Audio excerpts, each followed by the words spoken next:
السلام عليكم ورحمة الله وبركاته. بسم الله الرحمن الرحيم. الحمد لله رب العالمين والصلاة والسلام على سيد الأنبياء والمرسلين نبينا مولانا محمد وعلى آله وأصحابه أجمعين. أما بعد فقد قال الله تعالى في كلامه المجيد: كنتم خير أمة أخرجت للناس تأمرون بالمعروف وتنهون عن المنكر. وقال رسول الله صلى الله عليه وسلم: بلغوا عني ولو آية. صدق الله مولانا العظيم وصدق رسوله النبي الكريم.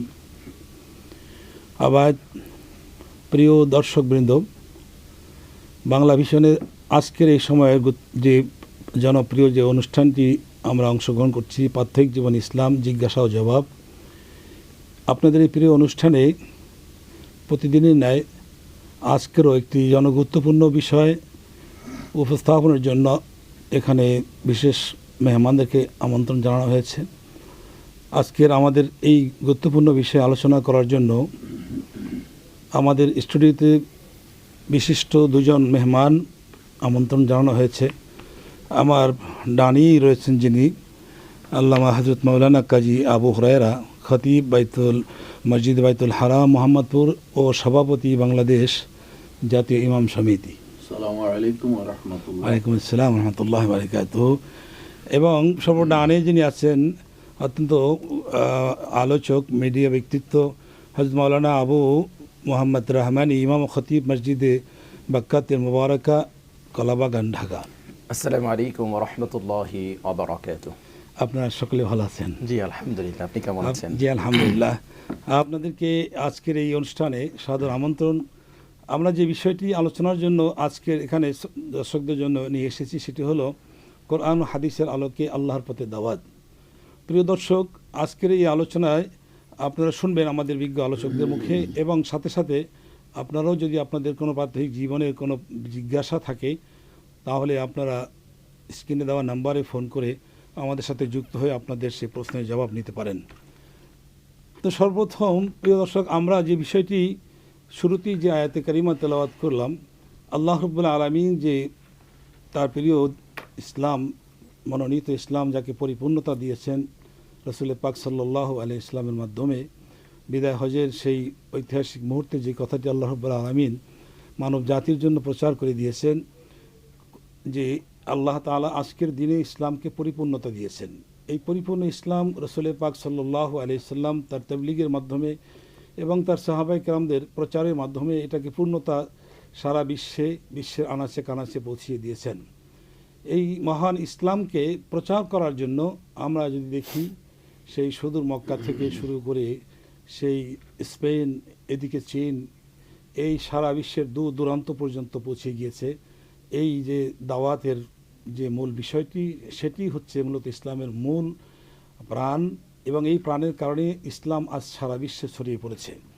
তো আমি সর্বপ্রথম আমার নিকটের হযরত মাওলানা আবু হুরায়রা সাহেবকে একটু আমি জানতে চাব যে যেই আয়াতে কারিমা আমি শুরুতে তেলাওয়াত করছিলাম, আল্লাহ রাব্বুল আলামিন আমাদেরকে জানিয়ে দিলেন, কুনতুম খায়রা উম্মাতিন উখরিজাত লিন-নাস তা'মুরুনা বিল মা'রুফ ওয়া তানহাউনা আনিল মুনকার।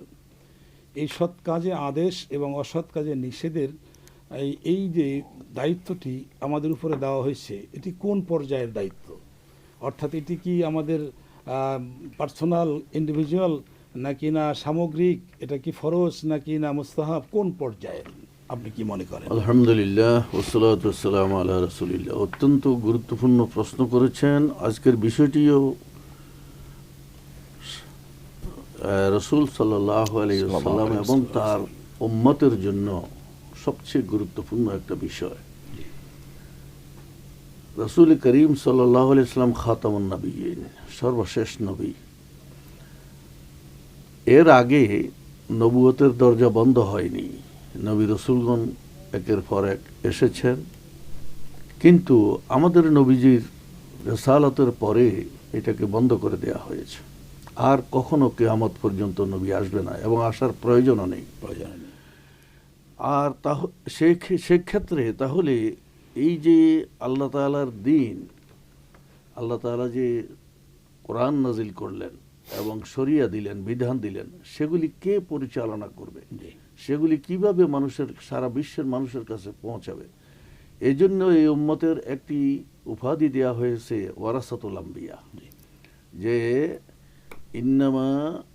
ইন্নামাল উলামা ওয়ারাসাতুল আম্বিয়া, যে রাসূল সাল্লাল্লাহু আলাইহি সাল্লামের উম্মতের মধ্যে যারা আলেম, যারা হাক্কানি আলেমে বা আমাল, তারা হচ্ছে নবীর ওয়ারিস। এই ওয়ারিসি সূত্রে এই দাওয়াতের কাজটি এবং এই তাবলীগের কাজটি চালিয়ে যাবে, এবং সেটা সারা বিশ্বে, এবং সারা বিশ্ব মুসলমানদের দাওয়াতের কেন্দ্র, নির্ধারিত কোনো জায়গা না, সারা বিশ্বই হচ্ছে মুসলমানদের দাওয়াতি কেন্দ্র। এই দাওয়াতি কেন্দ্রে এই কাজটি পৌঁছানোর জন্য আল্লাহ তাআলা আমাদেরকে প্রথমে জানিয়ে দিয়েছেন, আপনি যে আয়াতটা সূরা আলে ইমরানের তেলাওয়াত করলেন, যে কুনতুম খায়রা উম্মাহ, এই কাজটি দেওয়ার পরে তাদেরকে একটা উপাধি দিলেন আল্লাহ তাআলা, তারা সবচেয়ে উত্তম জাতি, উত্তম সম্প্রদায়, উত্তম উম্মাহ। তাদের কাজ হবে, তাদেরকে পাঠানো হয়েছে উখরিজাত লিন্নাস আইলে মানাফিন নাস, মানব কল্যাণের জন্য। আর মানবের সবচেয়ে বড় কল্যাণ হলো জাহান্নাম থেকে বাঁচিয়ে জান্নাতে পৌঁছানো। যেই ব্যক্তি জাহান্নাম থেকে বেঁচে জান্নাতে পৌঁছতে পারবে, সেই কামিয়াব, সে হচ্ছে সবচেয়ে বেশি কল্যাণকামী মানুষ। তো আর যে পৌঁছাতে পারবে এই দাওয়াতের মাধ্যমে, তারাও কল্যাণকামী। এই কল্যাণকামী হিসেবে আল্লাহ তাআলা আমাদেরকে অভিহিত করে দায়িত্বটা দিলেন কি, তা'মুরুনা বিল মা'রুফ ওয়া তানহাউনা আনিল মুনকার, যে তারা কাজ করবে, ভালো কাজের আদেশ দিবে, মন্দ থেকে নিষেধ করবে।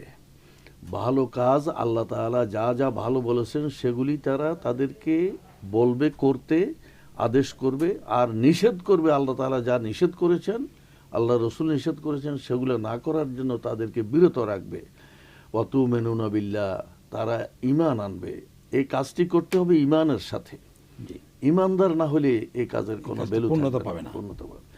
এরপরে আপনি প্রশ্ন করেছেন যে এই কাজটি কি ফরজ না মুস্তাহাব বা অন্য কিছু। এইটা দু ধরনের। এটা মূলত ফরজে কিফায়া, অর্থাৎ কিছু লোক যদি এই কাজটা করে, এই কাজটা বন্ধ না করে, এই কাজটা চালিয়ে যায়, তাহলে উম্মতের অন্য সকলের পক্ষ থেকে আদায় হয়ে যাবে। কিন্তু কেউ যদি না করে, তাহলে সবাই দায়ী হবে। আর কিছু লোকের উপর এটা ফরজে আইন, কারণ কিছু লোক যদি না করতো তাহলে তো সবাই দায়ী হয়ে যেত। তো সেক্ষেত্রে এই ফরজে কিফায়া আমরা যদিও হয়, তারপরেও এটা হচ্ছে সবচেয়ে নবিয়ানা কাজ, এবং এটা ইসলামকে জিন্দা রাখার কাজ, প্রচার প্রসারের কাজ। এবং আল্লাহ তাআলা বললেন যে, নির্ধারণ করে দিলেন, ওয়ালতাকুম মিনকুম উম্মাতুন ইয়াদউনা ইলাল খায়র, যে তোমাদের মধ্যে একটা দল তো অবশ্যই থাকবে, যে দলের কাজ হবে মানুষকে ভালো দিকে ডাকা, মন্দ থেকে বিরত রাখা। আমি আবারও আসবো আপনার কাছে। অত্যন্ত তাত্ত্বিক আলোচনাই করছেন। আমরা মুফতি রহমানী সাহেবের কাছে একটু যাচ্ছি, যেখানে আল্লাহ রাব্বুল আলামিন এই মিশনের কাজে যারা জড়িত তাদেরকে প্রশংসা করলেন, এবং এভাবেই বললেন, ওমান আহসানু কাওলাম মিম্মা দাআ ইলাল্লাহ ওয়া আমিলা সালিহা ওয়া ক্বালা ইন্নানি মিনাল মুসলিমিন। সার্বিকভাবে এখানে আল্লাহ রাব্বুল আলামিন মূলত প্যাটার্নটাই বলে দিলেন যে আল্লাহ তাআলার দিকে মানুষকে ডাকবেন, শুধু নিজে ডাকবেন সেটা নয়, তিনি সৎ আমল করবেন এবং ঈমানে পরিপূর্ণতার সাথে, ঈমানতা থাকতে হবে। এই প্রসঙ্গে আমরা কি আমাদের দাওয়াতের যারা দাওয়াত দিবেন তাদের কি যোগ্যতা আমরা বের করতে পারি কিনা? আলহামদুলিল্লাহ ওয়াহদা ওয়াসসালাতু ওয়াসসালামু আলা রাসূলিল্লাহ ওয়া বা'দ। মুহতারাম, অনেক অনেক শুকরিয়া জ্ঞাপন করছি আপনাকে, অত্যন্ত চমৎকারভাবে আপনি উপস্থাপনা করছেন। এবং আজকে আমাদের আলোচনার বিষয়টা অত্যন্ত চমৎকার, কোরআন ও হাদিসের আলোকে আল্লাহর পথে দাওয়াত। আপনি যেটা বললেন যে দায়ীদের আসলে গুণাবলীটা কেমন হওয়া উচিত, যেটা আপনি কোরআনে কারীমের একটা আয়াতে কারিমা কোট করলেন, ওয়ামান আহসানু কাওলাম মিম্মান দাআ ইলাল্লাহ ওয়া আমিলা সালিহা ওয়া ক্বালা ইন্নানি মিনাল মুসলিমিন। এই আয়াতে কারিমার বিশ্লেষণে যদি আমরা যাই, তাহলে এখানে মূলত প্রথমে আল্লাহ সুবহানাহু ওয়া তাআলা দায়ীদেরকে খুব প্রশংসা করেছেন, যে ওই ব্যক্তির চেয়ে উত্তম কথা আর কার হতে পারে, ওই ব্যক্তির চেয়ে ভালো কথা আর কার হতে পারে, যে ব্যক্তি মানুষকে আল্লাহর দিকে ডাকে এবং বলে যে আমি মুসলিম। এখানে আল্লাহ সুবহানাহু ওয়া তাআলা দুটো কথা বলেছেন, ওয়ামান আহসানু কাওলাম মিম্মান দাআ ইলাল্লাহ ওয়া আমিলা সালিহা। জি। এক নাম্বার হচ্ছে যে যিনি দায়ী হবেন তার আপাদমস্তক আমলে পরিপূর্ণ হতে হবে। সাহাবা ইকরাম রিদওয়ানুল্লাহি তাআলা আলাইহিম আজমাইন তাদের দাওয়াত তো তারা মৌখিকভাবে দাওয়াত দিয়েছেন, তাদের সবচেয়ে বড় যে গুণটা কোয়ালিটিটা ছিল সেটি হলো সাহাবা ইকরাম রিদওয়ানুল্লাহি তাআলা আলাইহিম আজমাইন তাদের অ্যাক্টিভিটিস, তাদের কর্মকাণ্ড, তাদের কাজকর্ম দেখে মানুষ ইসলামের প্রতি আকৃষ্ট হয়েছে। সাহাবা ইকরাম রিদওয়ানুল্লাহি তাআলা আলাইহিম আজমাইন যারা এমন জায়গায় পৌঁছেছেন, এমন জায়গায় গিয়েছেন যেই দেশের কালচার, যেই দেশের কৃষ্টি, যে দেশের ভাষা সম্পর্কে তাদের জানা ছিল না, কিন্তু সাহাবা ইকরামের জীবন পদ্ধতি দেখে, তাদের আচার আচরণ, তাদের অ্যাক্টিভিটিস, তাদের কর্মকাণ্ড, তাদের মুআমালাত মুআশারাত, এগুলো দেখে মানুষ ইসলামের প্রতি আকৃষ্ট হয়েছে। আসবো আপনার কাছে সাহাবা ইকরামদের এই আদাব মুআশারা নিয়ে। একজন দর্শক আমাদের অপেক্ষা করছেন। জি প্রিয় দর্শক, আপনি আপনার প্রশ্নটি করুন। হ্যালো, আসসালামু আলাইকুম। হুজুর, আমার কথা শুনতে পাচ্ছেন? জি বলুন। আচ্ছা হুজুর, আমি ঢাকা দর্শক ধানমন্ডি বলুন, থেকে আপনি বলছি। কি জানতে চাচ্ছেন বলুন। হুজুর, আমি বলছিলাম অনেকে এখন যাকাত দিচ্ছে না, বলে কি আমাদের 1 বছর পূর্ণ হয়নি সেই জন্য দিচ্ছে না। হুজুর, যখন না 1 বছর পূর্ণ হবে তখন তো গরম পড়ে যাবে। যে আমরা হয়তো হুজুর, ওনার যদি অ্যাডভান্স যাকাত দিত এখন, আমরা ওয়েট তাহলে করছি। শীতের কষ্ট জি। থেকে অনেকেই গরিব মানুষ বেঁচে যেত। অতএব যাতে অ্যাডভান্স যাকাত দেয়, এই ব্যাপারে একটু বলবেন। জি ধন্যবাদ। আমার তো পরিষ্কার প্রিয় হচ্ছে। দর্শক, আমরা শুনতে পেরেছি, আপনার জবাবের জন্য অপেক্ষা করুন। জি জি, আপনি যেখানে বলতেছিলেন সাহাবা ইকরামদের। আপনি যে প্রশ্নটা করেছিলেন যে দায়ীদের গুণাবলীটা আসলে কি হওয়া উচিত, তো আমরা ওই জায়গাটা ছিলাম। 1 নম্বর কোয়ালিটি যেটা হওয়া উচিত সেটা হচ্ছে দায়ী নিজে বা আমল হবেন, তিনি আমল করবেন। এমন যেন না হয় যে আমরা শুধু দাওয়াত দিলাম কিন্তু আমি নিজে আমল করলাম না, সেই দাওয়াতটা আসলে মানুষের হৃদয়ে গহীনে পৌঁছায় না, হৃদয়ের গভীরে পৌঁছায় না। দায়ী যদি মুত্তাকি হয়, দায়ী যদি মুখলিস হয়, দায়ী যদি মুহসিন হয়, তাহলে সেই দাওয়াতটা ফলপ্রসূ হয়, মানুষের হৃদয়ের গহীনে গেঁথে যায়। তো এটা হচ্ছে 1 নম্বর। আমরা যদি মহাগ্রন্থ আল কোরআনুল কারীমের সূরা আলে ইমরানের 159 নম্বর আয়াতে কারিমা দেখি, সেখানে নবী করিম সাল্লাল্লাহু আলাইহি ওয়াসাল্লামের বেশ কিছু কোয়ালিটি আল্লাহ পাক উল্লেখ করেছেন। আল্লাহ সুবহানাহু ওয়া তাআলা ইরশাদ করেছেন, ফাবিমা রাহমাতিম মিনাল্লাহি লিনতা লাহুম ওয়ালাউ কুনতা ফাজ্জান গালিজাল কলবি লানফাদ্দু মিন হাওলিক ফাফু আনহুম ওয়াস্তাগফির লাহুম ওয়াশাবিরহুম ফিল আমর। এই আয়াতে কারিমার মধ্যে 5টি বিষয় আল্লাহ সুবহানাহু ওয়া তাআলা উল্লেখ করেছেন। 1 নম্বর হচ্ছে আল্লাহ সুবহানাহু ওয়া তাআলা বলছেন যে হাবিব, আপনি আল্লাহর মেহেরবাড়িতে, আল্লাহর রহমতে আপনি কোমল হৃদয় হয়েছেন। সুতরাং যিনি দায়ী হবেন তাকে অবশ্যই এই কোমল হৃদয়ের অধিকারী হতে হবে, কোমল ভাষাভাষী হতে হবে। তার দাওয়াতের মধ্যে থাকবে হৃদয়ের ব্যথা। আর দিন আর নাসিহা, এই যে দিন হচ্ছে কল্যাণকামিতা, এই কল্যাণকামিতার মন মানসিকতা থাকতে হবে। মানুষকে দুনিয়ার চাকচিক্য, জাহান্নামের পথ থেকে মানুষকে ডেকে ফিরিয়ে জান্নাতের পথের দিকে মানে মানুষকে অর্ডার আহ্বান করতে নয়, হবে। আমরা উদ্বুদ্ধ করা মানুষকে। তো এটা 1 দাওয়াত। নাম্বার, যে মানুষের আমরা যখন দাওয়াত দিব আমাদের ভাষাটা যেন একেবারে কোমল হয়, আমাদের হৃদয়ে যেন ব্যথা থাকে, দরদ থাকে।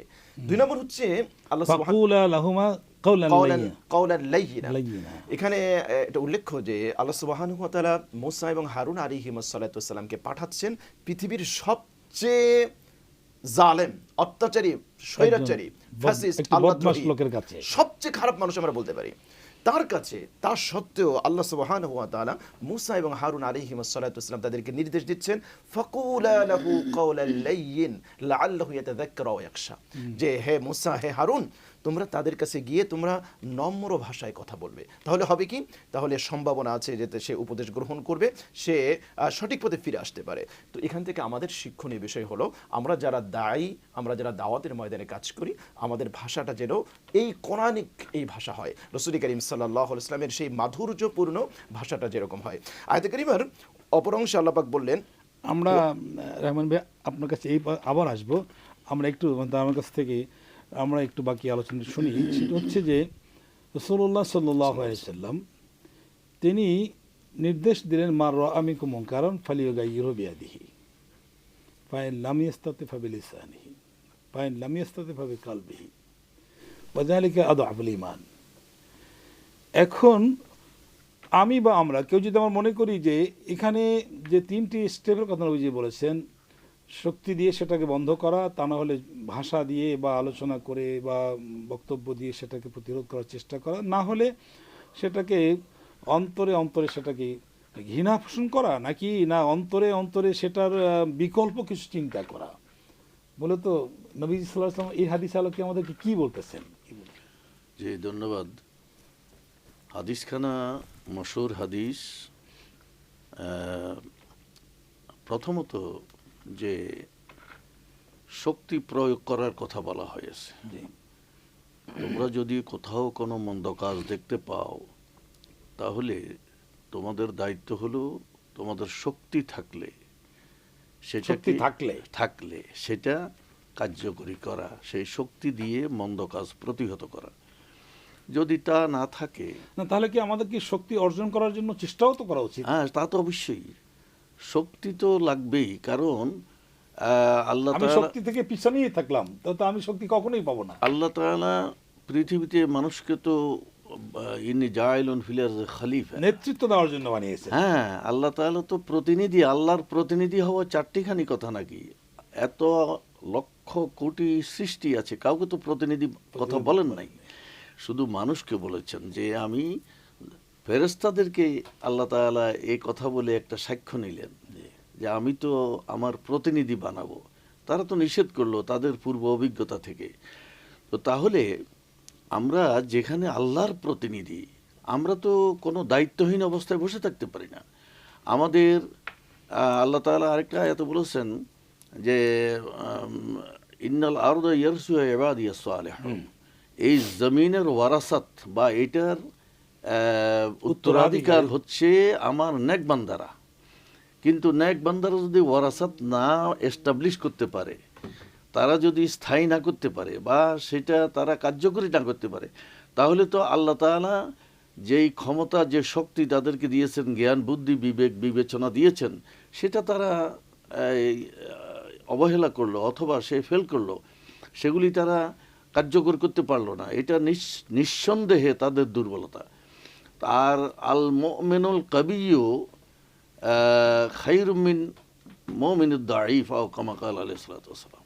আল্লাহ রাসূল আরেকটা হাদিসে বলেছেন যে ওই মুমিন যে শক্তিশালী, দুর্বল মুমিনের চেয়ে সে অনেক উত্তম। তাহলে তো আমরা দুর্বল হব কেন? আমরা তো দুর্বল জাতীয় না। শক্তি সঞ্চয় করতে হবে, শক্তি সংগ্রহ করতে হবে। আমরা আল্লাহ তাআলা একদিকে আমাদেরকে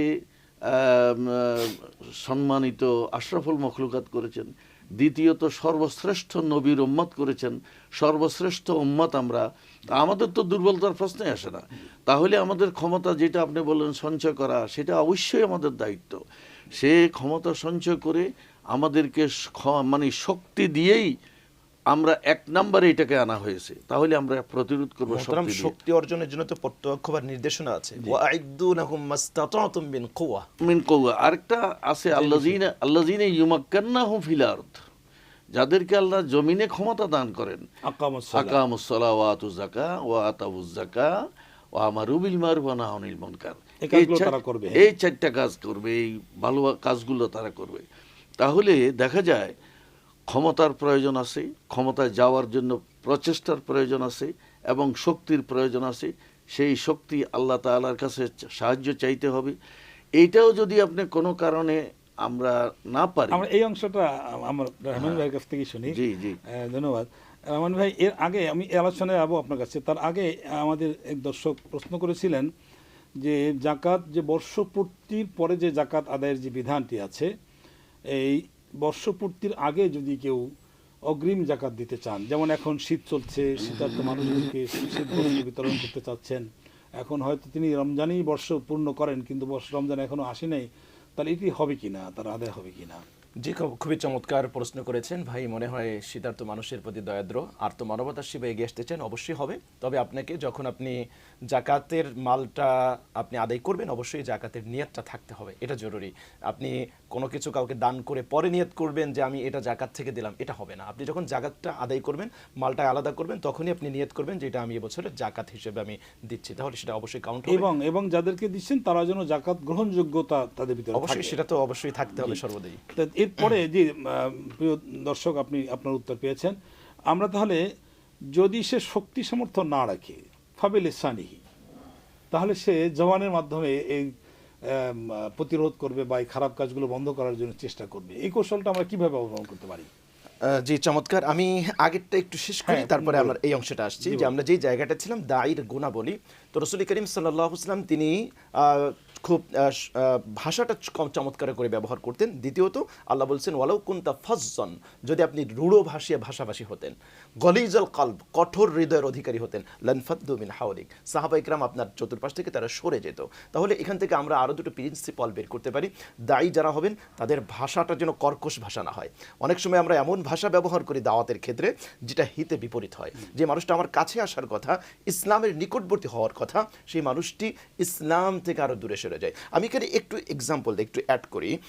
এটা প্রসিদ্ধ হাদিস, সবাই আমরা জানি যে এক ব্যক্তি এসে মসজিদের মধ্যে পেশাব করে দিচ্ছিলেন, প্রসাব করতেছিলেন। সাহাবা ইকরাম আসলেন, আসার পরে সবাই তাকে স্টপ করতে চাইলেন, থামাতে চাইলেন। আল্লাহ রাসূল বলেন দাউহু, তাকে ছেড়ে দাও। তিনি পেশাব করলেন সেখানে। এরপরে নবীজি সাল্লাল্লাহু আলাইহি সাল্লাম সাহাবা ইকরামকে বললেন তোমরা পানি আনো। সেখানে ঢেলে দেওয়া হলো, পরিষ্কার পরিচ্ছন্ন করা হলো। নবীজি ওই ব্যক্তিকে কাছে ডাকলেন, কাছে ডেকে বললেন শোনো, এই মসজিদ পবিত্র জায়গা, এখানে পেশাব পায়খানা আমরা এখানে করার জায়গা না। ইবাদত করি। আমরা এখানে ইবাদত করি। কি চমৎকার দাওয়াতের একটা কৌশল নবী করিম সাল্লাল্লাহু আলাইহি ওয়াসাল্লাম ব্যবহার করেছেন। আরেকটা ঘটনা আমি আপনার এখানে একটু যুক্ত করে দিই। সেক্ষেত্রে আমরা প্রায় দেখি আমাদের মসজিদগুলোতে কখনো কখনো আমাদের ধর্মপ্রাণ ভাইয়েরা তাদের কিছু অবুঝ শিশুদেরকেও নিয়ে আসেন এবং তারা এসে একটু হিসু করেন বা এমন কিছু করেন যেটা করার কথা নয়। তখন দেখা যায় দুই একজন মুসল্লি অথবা ইমাম সাহেব বা ওখানে আরও কোনো দায়িত্বশীল ব্যক্তি এমন ধমক দেন যে ওই বাচ্চার যিনি নিয়ে আসলেন তার বাপ হোক বা অন্য কেউ, সেও মনে এত কষ্ট পান যার মসজিদে আসবোই না। তো এই আচরণটি কি আমি এরকম করা এটা উচিত কি? আমি এই যে খুবই চমৎকার একটি বিষয় নিয়ে এসেছেন। নবী করিম সাল্লাল্লাহু আলাইহি ওয়াসাল্লাম তার নাতনিদেরকে কোলে করে, কাঁধে করে তিনি ইমামতি করেছেন। নাতিদেরকে নাতিদেরকে। লাকাদ হাসান, কানা হোসাইনকে। লাকুম ফি রাসূলিল্লাহি উসওয়াতুন হাসানা।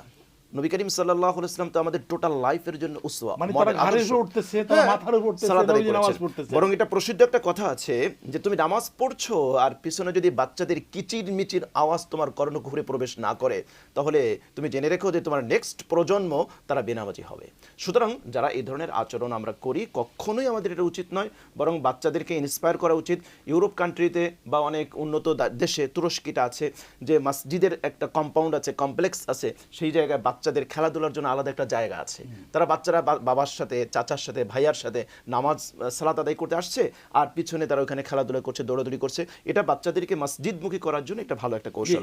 তারাম আমরা এই যে এখন বর্তমান এই সময় আমরা লক্ষ্য করছি যে ময়দানে তৃণমূলে মাহফিল ইসলামিক জলসা নামে যে প্রচুর অনুষ্ঠান হচ্ছে এবং এটা যদিও আমাদের এই উপমহাদেশে একটি প্রাচীন ইসলামিক কালচার বটে, কিন্তু এখন এটা এত বেশি ব্যাপকতা লাভ করেছে, জনপ্রিয়তাও লাভ করেছে বলতে পারি, এবং এটা নিয়ে বিতর্কও হচ্ছে আমরা দেখতেছি। এখানে আমাদের যে আলোচকরা এই ময়দানে তারা দিনের এই আলোচনা করেন, সেক্ষেত্রে দেখা যায় তারা এমন এমন কিছু বিষয় শ্রোতাদের মাঝে তারা আলোচনা করে বসেন যেটায় তারা বিভ্রান্ত হয়, বিতর্ক হয়, ঝগড়াঝাটি হয়।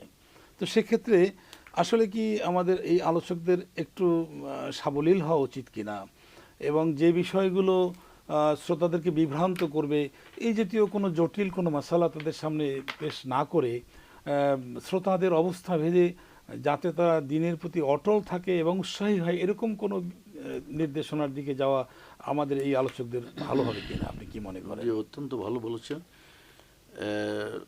ইংরেজিতে একটা কথা আছে, ফার্স্ট ডিজায়ার দেন ডিজায়ার, আগে জানা তারপরে মানা। আসলে আমাদের এই যে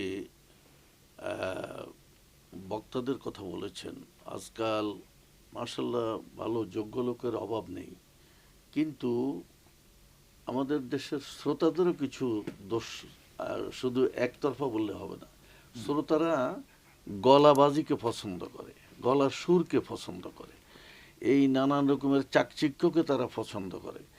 এই কারণে এই বক্তাদের আজকে যে যা কিছু শোনা যায় যে কন্ট্যাক্ট হচ্ছে, হেলিকপ্টার হচ্ছে, নানান কিছু, এগুলিতে হচ্ছে যে সাহাবায়ে কেরাম, আল্লাহ রসুল সাল্লাল্লাহু আলাইহি ওয়াসাল্লাম, সাহাবায়ে কেরাম এমন লোক তৈরি করে গেছেন আল্লাহ রসুল, যে সারা পৃথিবীতে ইসলাম পৌঁছানোর জন্য যোগ্য লোক তৈরি করে গেছেন।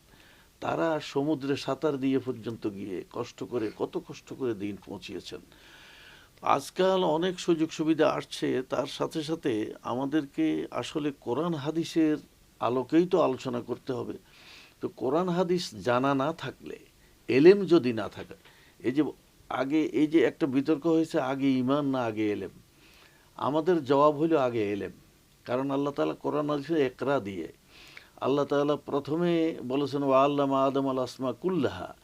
তো আগে ইলম, তারপরে আমল, এই দুটোকে সমন্বয় করে যদি আমল হওয়া মানে তাকওয়া আসা, এই তাকওয়ার ভিত্তিতে আমল করে এলেমওয়ালা মানুষরা এবং এখলাস নিয়ে, সিনসিয়ারিটি নিয়ে, শুধুমাত্র আল্লাহর কাছে এটার ওমা আসআলুকুম মিন আজরিন আজরিয়া ইল্লা আলাল্লাহ, যে আমি মানুষের কাছে কিছু চাই না, আমি কি চাই আল্লাহর কাছে সব। আমরা কি তাহলে বলতে পারি না যে, আমি একটু থামিয়ে দিচ্ছি, আমরা কি বলতে পারি না যে এখানে যে উদউ ইলা সাবিল রাব্বিকা বিল হিকমা, যে হিকমা বিষয়টি, যেই বিজ্ঞানটি এখানে অবলম্বন করা উচিত ছিল, তাদের যে দর্শনটি অবলম্বন করা উচিত ছিল আমাদের এই তৃণমূলের এই সমস্ত আলোচকরা, তাহলে কি এই দর্শনটি অ্যাপ্লাই করতে কি আসলে ভুল এই করলেন? যে একটু আগে আলোচক মহোদয় বললেন যে এই যে আপনার রূঢ় আচরণ, এই রূঢ় আচরণ থেকে বিরত থাকা এই দাঈল আল্লাহর একটা বিশেষ গুণ। যে আপনি বলেন যে এমন আওয়াজ দে, ধমক দে মসজিদে আসলে বাচ্চাদের, এগুলি একেবারেই পরিহার। এটা রসুল এবং সাহাবীদের জীবনে কোনো স্তরেই পাওয়া যায় না।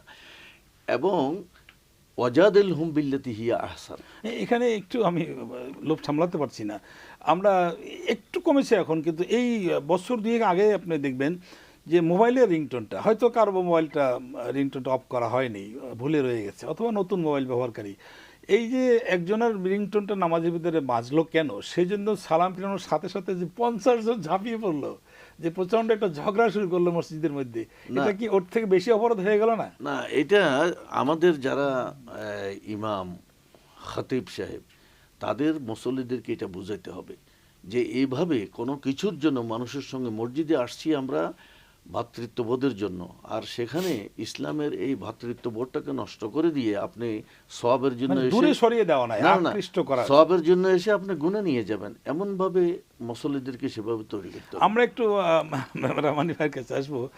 আমরা আমাদের যারা ইসলামিক স্কলার, তাদের দেখতে পারি যে তারা বিভিন্ন বিষয়ে দ্বিমত পোষণ করেন। দ্বিমত আছেই, ইসলামে বেশ কিছু ফুরুয়াতের বিষয়ে দ্বিমত তো আছেই, এবং সেই দ্বিমতগুলো নিয়ে তারা এমন এক তর্কে জড়িয়ে যান, মনে হয় যেন সামনে একজন আরেকজনকে পেলে এখনই তাকে খেয়ে ফেলবেন বা একটা কিছু এরকম। এই সিস্টেমটা কি আসলে একটু আমাদের এই প্রচারটাকে আরো বিঘ্নিত করছে না? জি মোহতারাম, আপনি অত্যন্ত চমৎকার একটি বিষয় নিয়ে এসেছেন। আপনি যেটা বলছিলেন, আমাদের ওই সূত্র ধরে চলে আসতে হবে, যে একটা হচ্ছে যে আমি কাদের সামনে বক্তব্য দিচ্ছি, কাদেরকে বোঝাচ্ছি, আর একটা হচ্ছে দায়ীদের উদার মন মানসিকতা। আমরা এই জায়গাটা যেতাম আলোচনা করার জন্য। একটা হচ্ছে যে আমি যখন তৃণমূলে কথা বলি, কোরআন কারিমে এক জায়গায় যেরকম আল্লাহ পাক হিকমা ব্যবহার করতে বলেছেন, আবার আল্লাহ পাক বলছেন ইয়া আইয়ুহান নাস দুরিবা মাতালুন ফাসতামিউ লাহ, হে মানুষ, তোমাদের একটা দৃষ্টান্ত দেওয়া হলো, তোমরা মনোযোগ সহকারে শ্রবণ করো, শোনো। তো তৃণমূল পর্যায়ে যারা আছে, যেই মানুষগুলো একেবারে অশিক্ষিত, সেই মানুষগুলোকে যদি আমরা বিজ্ঞান দিয়ে, সায়েন্স দিয়ে বোঝাই, তাহলে কিন্তু তারা বুঝবে না। তাহলে তাদের জন্য কালাম দিয়ে, মান্তিক দিয়ে, দর্শন দিয়ে, ইখতিলাফি মাসআলা যেটা আপনি বললেন, আমি যদি তৃণমূলে গিয়ে সেই মানুষগুলো, যেটা আমাদের একাডেমিক আলোচনা হওয়া উচিত ছিল, আমি আমার ছাত্রদেরকে যখন টিচিং দিব, তখন আমি একাডেমিক যখন আলোচনা করব, সেমিনারে আলোচনা করব, বা যখন একটা সেমিনার শুধুমাত্র ফিকহ এই কেন্দ্রিকই হবে, এই মাযহাবের উপরই হবে, এই মাসআলারই হবে, সেখানে নানা আঙ্গিকে সেটা আলোচনা হতে পারে, সেখানে কম্পারেটিভ আলোচনা হবে, যে কোনটা দলিলের আলোকে শক্তিশালী, কোনটা স্ট্রং, সেটা হবে। কিন্তু আমরা যেটা যেই জায়গায় প্রয়োগ করা দরকার, সেটা সেই জায়গায় প্রয়োগ না করে আমরা যখন অজায়গায় রাখছি, তখনই হিতে বিপরীতটা হচ্ছে। তো যেই মানুষগুলো একেবারে অশিক্ষিত, সেই মানুষগুলোর জন্য উপমা দিতে হবে, সেই মানুষগুলোকে এত তাত্ত্বিক ডিপলি আলোচনায় যাওয়া যাবে না। আর যেই মানুষগুলোকে আমরা যখন একাডেমিক আলোচনা করব, তখন আমরা নানা আঙ্গিকে প্রাসঙ্গিক আলোচনাগুলো আমরা নিয়ে আসতে পারি। কিন্তু মিডিয়ার কারণে, আমরা দেখছি যে আলোচক যারা এমন কিছু টপিক সিলেক্ট করে, যেটা ভিউটা বেশি নিয়ে আসে, যেটা মানুষের কাছে বেশি পৌঁছায়। এবং আপনি জেনে থাকবেন যে অনেক মানুষ এখন তৈরি হয়েছে যারা এই ওয়াজ কেন্দ্রিক তাদের জীবন জীবিকার একটা ব্যবস্থা তারা করে, সেটা ইউটিউবার বলেন অথবা বিভিন্ন সোশ্যাল মিডিয়া বলেন, এখান থেকে প্রচুর পরিমাণে ভিউজ হয়। তারাও এমনভাবে, ধরুন একজন ব্যক্তি 2 ঘন্টার একটা আলোচনা করেছে, 1 ঘন্টার একটা আলোচনা করেছে, তো এই মাঝখান থেকে সে এতটুকু কাটিং করবে যেটা খুব অ্যাট্রাকটিভ হয়। আমরা একেবারে শেষের দিকে চলে এসেছি, আপনি যদি 5 সেকেন্ডে শেষ করেন আমরা মোহতারাম কাছে। জি, আমি সবাইকে বলবো যে দাওয়াতের ময়দান একটা বিস্তৃত ময়দান, এটা একটা আমানত আমাদের উপরে, যারা দাওয়াতের ময়দানে কাজ করবে আমরা যেন ইখলাসের সাথে কাজ করতে পারি। আপনি যদি 10 সেকেন্ডে ওয়াজের কথা বলা হয়েছে, ফাযাক্কির ফাইন ইন নাফাতি যিকরা।